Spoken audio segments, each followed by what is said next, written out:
Pertama kali digelar ajang Miss Universe Indonesia 2023 langsung tersandung kasus dugaan pelecehan. Sejumlah selebritas perempuan terjerat narkoba. Yang terbaru, model sekaligus aktris Karenina Maria Anderson tertangkap tangan dengan ganja seberat 4,1 gram.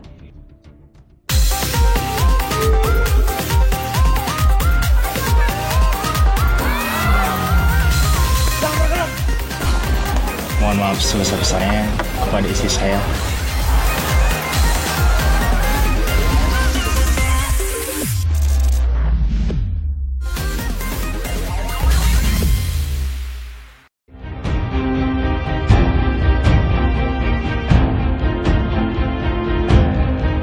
Maaf yang sebesar-besarnya untuk masyarakat Indonesia, suami saya, anak-anak saya, keluarga terbesar saya, dan teman-teman terdekat saya. Maafkan kalau saat ini saya menjadi contoh yang tidak baik. Penyesalan Karenina Maria Anderson terucap usai ia ditetapkan sebagai tersangka kasus penyalahgunaan narkoba. Polisi menangkap model sekaligus aktris Karenina Maria Anderson karena kepemilikan ganja seberat 4,1 gram. Polisi menangkap Karenina di rumahnya di Jalan Daksa, Jakarta Selatan. Barang tersebut disimpan oleh tersangka di dalam laci meja kamar pribadi tersangka, yang kemudian barang bukti tersebut diambil sendiri oleh tersangka dan kemudian diserahkan kepada polisi yang mengamankan. Karenina mengaku mendapat ganja dari teman karena mengalami insomnia atau susah tidur. Karenina dijerat Undang-Undang Narkotika dengan ancaman hukuman minimal 4 tahun penjara. Saat ini Karenina tengah menjalani rehabilitasi di Rumah Sakit Ketergantungan Obat, Jakarta. Data menunjukkan risiko perempuan terjerat narkoba mengalami peningkatan. Peningkatan terbesar terjadi di daerah perkotaan. Faktor psikologis dan ekonomis diduga kuat jadi penyebab perempuan terjerat narkoba. Sejumlah selebritas perempuan sempat berkawan dengan narkoba. Siapa sajakah mereka? Nia Ramadhani tak kuasa menahan air mata saat menyampaikan permintaan maaf setelah terjerat kasus narkoba bersama suaminya, Ardi Bakri. Nia dan sopirnya ditangkap polisi pada awal Juli 2021 lantaran menyalahgunakan narkoba jenis sabu. Nia Ramadhani Bakri mengakui bahwa yang saya lakukan tidak menjadi sebuah contoh yang terpuji. Sebagai manusia, saya sadar seharusnya saya memberikan contoh yang baik bagi anak-anak saya dan orang-orang di sekitar saya. Majelis Hakim Pengadilan Negeri Jakarta Pusat menjatuhkan vonis 1 tahun penjara. Namun, kuasa hukum Nia dan Ardi mengajukan banding. Putusan banding menganulir vonis 1 tahun penjara menjadi 8 bulan rehabilitasi. Pasca rehabilitasi, Nia Ramadhani dan Ardi Bakri memilih untuk lebih banyak menghabiskan waktu bersama keluarga. Nia juga menjalani rutinitas hidup sehat.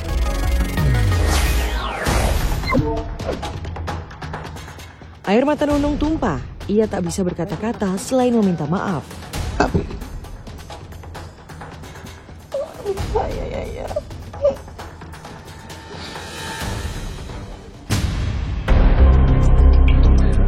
19 Juli 2019, Nunung dan suaminya ditangkap di rumahnya dengan barang bukti sabu seberat 0,36 gram beserta alat isap.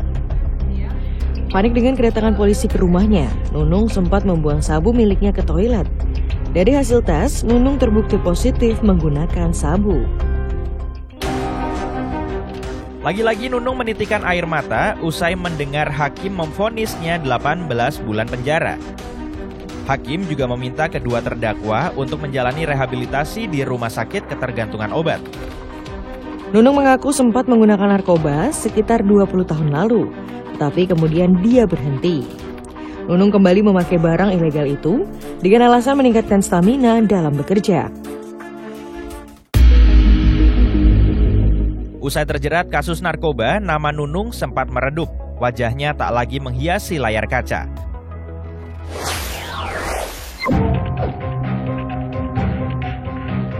Catherine Wilson ditangkap di rumahnya di kawasan Cinere, Depok, Jawa Barat pada 17 Juli 2020. Penangkapan bermula karena adanya laporan jika Catherine menyimpan narkoba.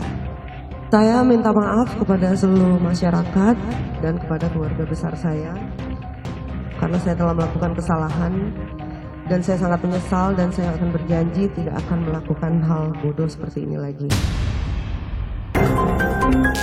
Dari hasil penggeledahan, polisi menemukan 2 paket sabu sekitar 1 gram dan alat penghisap. Dalam sidang daring, hakim menilai Catherine Wilson terbukti menyalahgunakan narkoba jenis sabu. Catherine divonis 7 bulan penjara. Belakangan terungkap alasan Catherine Wilson menggunakan narkoba.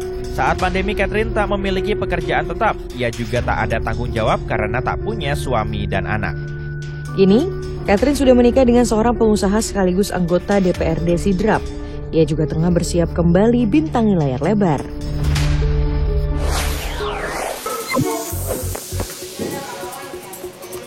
Roro Fitria menangis dan pingsan saat mendengar tuntutan jaksa penuntut umum dalam persidangan yang berlangsung di Pengadilan Negeri Jakarta Selatan 4 Oktober 2018. Tuntutan hukum yang ia terima adalah penjara selama 5 tahun dan denda uang 1 miliar rupiah. Pada sidang yang digelar 2 minggu kemudian, Roro Fitria divonis hukuman 4 tahun penjara dan denda dengan 800 juta rupiah.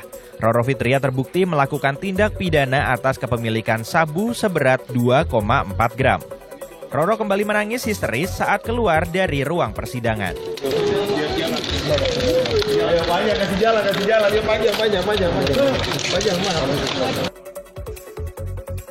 Ironisnya, beberapa hari jelang sidang putusan atau vonis, Ibunda Roro meninggal dunia. Roro Fitria dinyatakan bebas bersyarat dari rutan Pondok Bambu pada 2 April 2020. Namun Roro tak kuasa menahan sedih saat teringat almarhumah ibunya yang meninggal ketika mendekam di dalam penjara.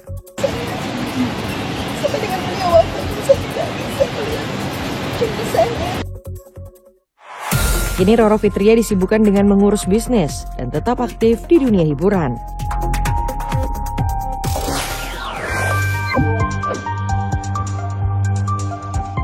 Polisi menetapkan Reza sebagai tersangka atas kasus penyalahgunaan narkoba jenis sabu. Reza ditangkap pada September 2020 di sebuah restoran di kawasan Jatinegara, Jakarta Timur. Ini bukan kali pertama Reza Artamevia terjerat narkoba. Kepada anak-anak saya Zahwa dan Alia, kepada orang tua saya Musil atau Omi dan Papat atau Adi, kepada adik-adik saya, keluarga besar saya, guru-guru saya mohon maaf lahir batin atas kesalahan yang sudah saya perbuat. Reza mengaku menggunakan sabu sekitar 4 bulan selama masa pandemi COVID karena sering di rumah. Atas kasus ini, Reza Artamevia dijatuhi hukuman 10 bulan penjara. Reza Artamevia selesai menjalani hukuman dan rehabilitasi di BNN Lido pada Juli 2021. Alhamdulillah, jadi kan biar bisa tahu, bisa lihat. Kini Reza kerap membagikan momen bersama kedua putrinya. Reza juga sudah disibukkan dengan jadwal manggung.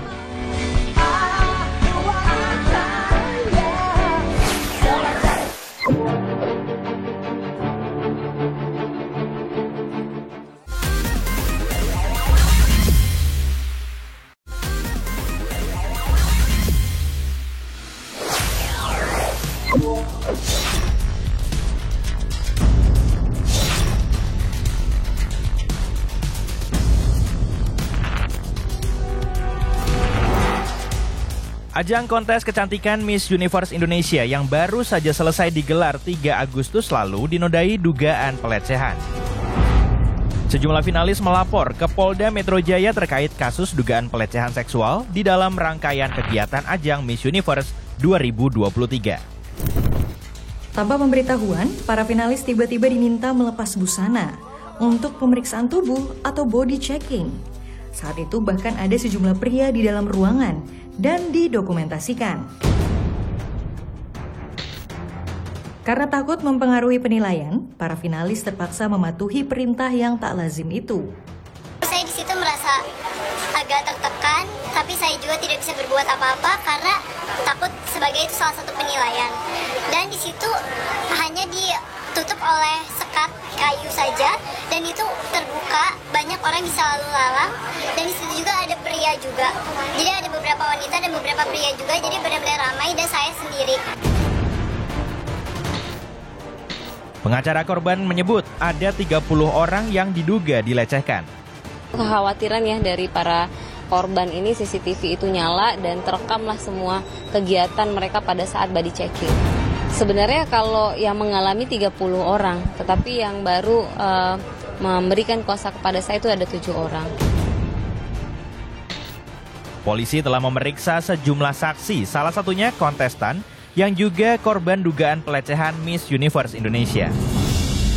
Konteks laporan ini atau laporan polisi itu disampaikan juga akan menghadirkan ada 3 orang saksi ya. Tentunya juga kita melihat dari kesaksian yang akan nanti dilakukan klarifikasi oleh pihak penyidik dalam konteks proses penyidikan itu ada EL, kemudian ada CS, dan kemudian ada C. Buntut dari dugaan pelecehan seksual yang terjadi pada finalis Miss Universe Indonesia 2023, CEO Miss Universe Indonesia Elduen Wang, Direktur Visual Rio Motret, dan Direktur Kecantikan Slam Muyono memutuskan untuk mundur. Poppy Capella, National Director Miss Universe Indonesia, akhirnya buka suara. Poppy mengaku saat ini tengah melakukan monitoring situasi. Dia juga mengklaim sudah melakukan investigasi terkait hal yang dituduhkan dan akan mengambil tindakan yang diperlukan. Tujuan body checking dalam kontes kecantikan adalah untuk melihat proporsi tubuh, kesehatan kulit, juga kesehatan dan kebugaran fisik dari peserta. Aspek ini juga meliputi kesehatan rambut, struktur wajah, kesehatan kulit wajah, serta tampilan wajah tanpa atau dengan make up. Miss Universe Indonesia 2023 adalah gelaran perdana kontes kecantikan untuk memilih wakil Indonesia ke ajang Miss Universe. Sebelumnya lisensi untuk mengirim wakil dari Indonesia untuk ke ajang Miss Universe dipegang Yayasan Putri Indonesia. PT Capella Swastika Karya kini menjadi pemilik baru lisensi Miss Universe di Indonesia dan didirikan oleh penyanyi Poppy Capella.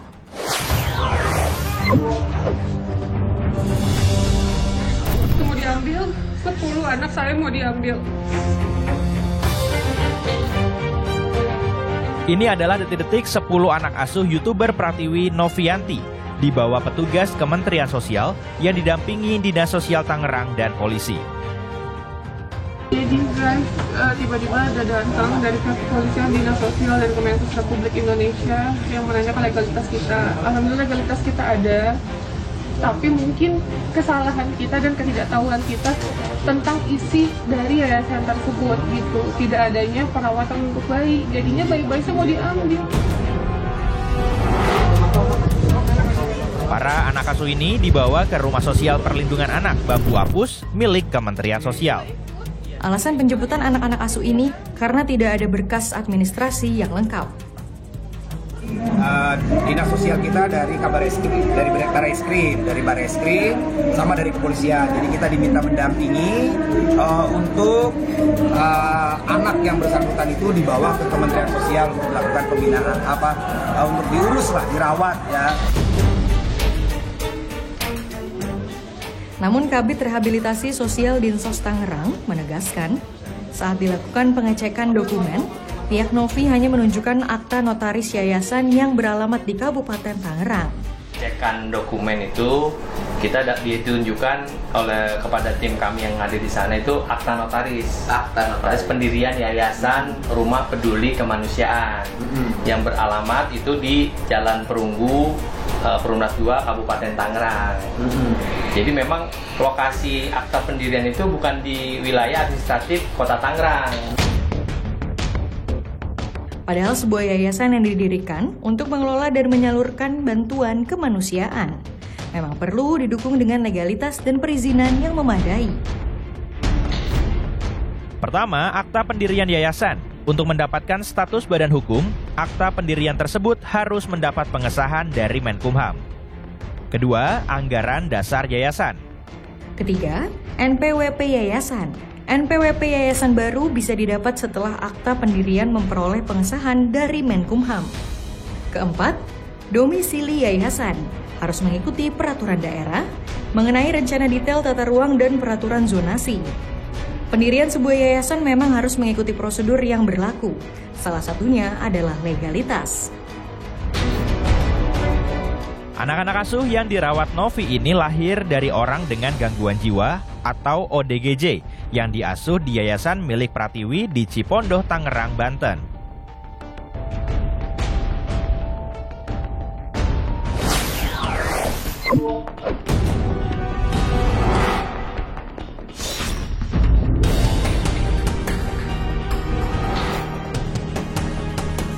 Dua karung besar berisi potongan tubuh manusia ditemukan warga yang sedang mencari ikan di Sungai Desa Japanan, Kabupaten Jombang, Jawa Timur.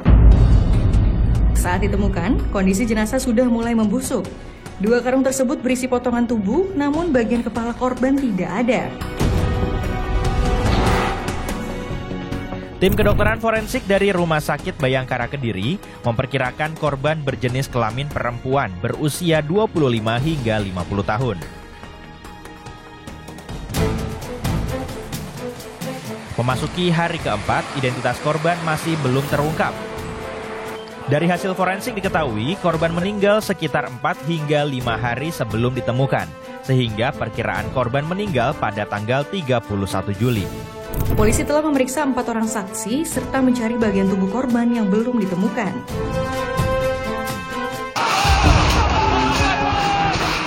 Informasi menarik lainnya masih akan hadir sesaat lagi, tetaplah di Pop News.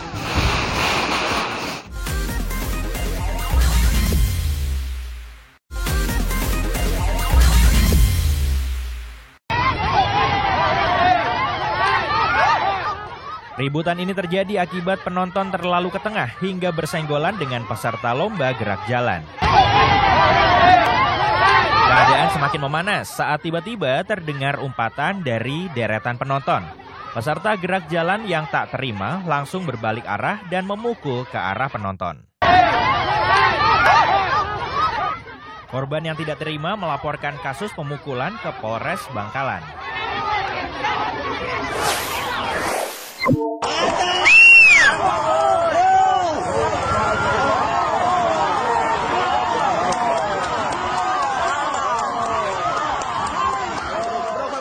Turnamen sepak bola antar kampung di Desa Girijaya, Kecamatan Cibinong berujung ricuh.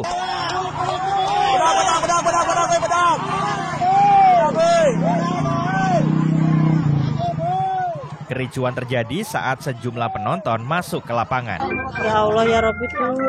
Orang petugas keamanan yang mencoba melerai supporter kena bacok. Astagfirullahaladzim.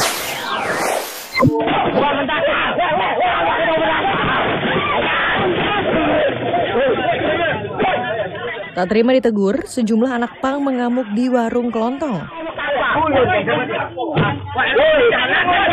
Mereka membanting-banting dagangan dan mengobrak-abrik warung. Anak-anak pang ini berlarian setelah penjaga warung membubarkan mereka sambil memegang celurit.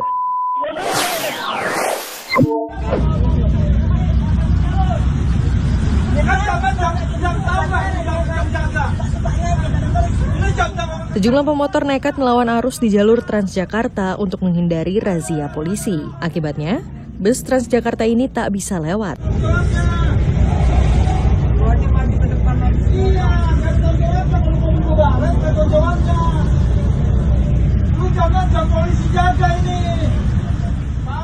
Supir bus naik pitam melihat ulah para pemotor, sementara penumpang bus mendukung tindakan tegas dari supir bus.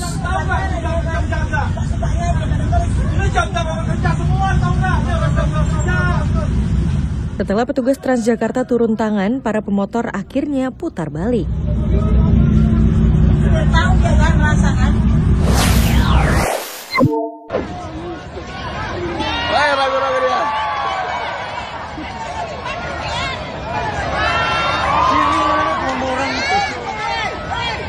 Pria ini nekat terjun ke laut dari atas kapal akibat terlambat turun setelah mengantar keluarganya.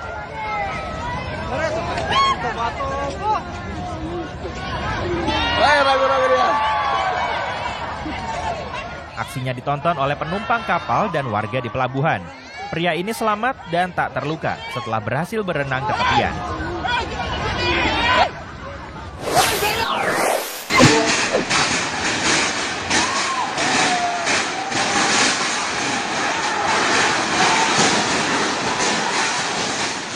Para pedagang, sopir ojek hingga warga yang biasa beraktivitas di pasar Rangkas Bitung ini menolak penutupan akses jalan Hardi Winangun dan Jalan Tirtayasa di perlintasan kereta api.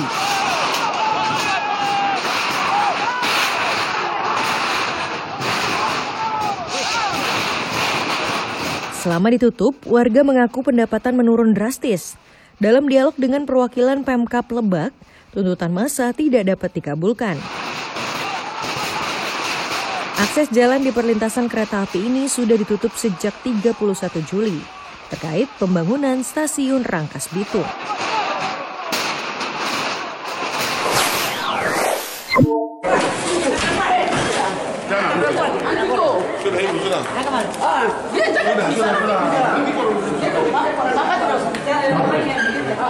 Pasien RSUD Sele Besolu ini mengamuk setelah membaca spanduk di depan rumah sakit yang bertuliskan pelayanan rawat jalan akan dihentikan sementara. Kenapa? Dia tidak bisa fasilitasi apa? Dokter di dalam. Kebayaran dokter ini kenapa tidak bisa? Pasien ini berniat mengunjungi klinik saraf, namun gagal karena imbas aksi protes dokter dan perawat yang mogok kerja akibat menuntut insentif dibayarkan.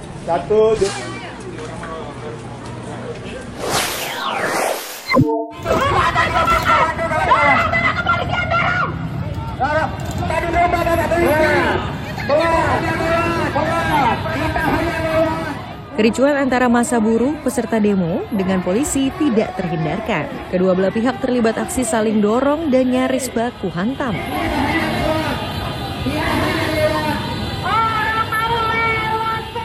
Kericuhan ini terjadi pada Kamis 10 Agustus di Jalan Es Parman saat iring-iringan demonstran yang hendak menuju Istana Negara dihalau petugas.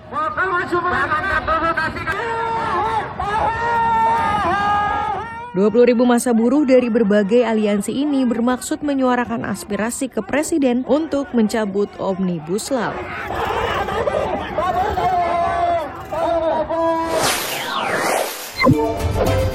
Informasi ini mengakhiri Pop News hari ini. Jangan lupa tetap saksikan Pop News setiap hari Sabtu dan Minggu pukul 9:30 waktu Indonesia bagian Barat. Tentunya hanya di Kompas TV. Terima kasih dan sampai jumpa.